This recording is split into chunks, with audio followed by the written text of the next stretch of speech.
5:04 now. President Trump is back in D.C. this morning after spending the Thanksgiving weekend in Florida, and while flying back to the nation's capital, he confirmed that he had recently spoken with Venezuelan President Nicolás Maduro, but didn't give too many details. Yeah, the news comes as some lawmakers push for reviews of U.S. military strikes on drug boats tied to Maduro.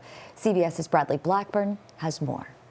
Aboard Air Force One Sunday night, President Trump spoke about his recent pressure campaign on Venezuela. Because we consider Venezuela to be not a very friendly country. They sent millions of people, really, and probably a number in excess of that.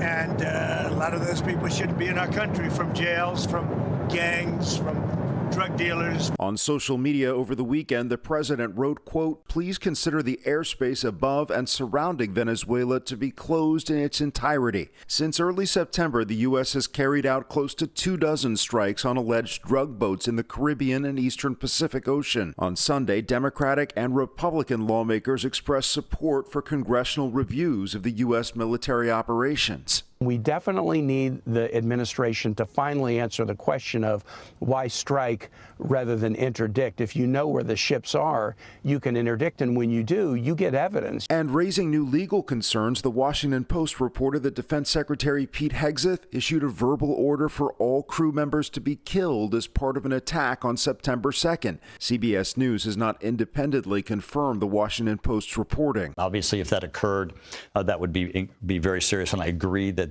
would be an illegal act. I don't know anything about it. He said he did not say that, and I believe him. On Friday, Hegseth called the reporting fabricated, inflammatory, and derogatory, adding that current operations in the Caribbean are lawful under both U.S. and international law. Bradley Blackburn, CBS News, New York.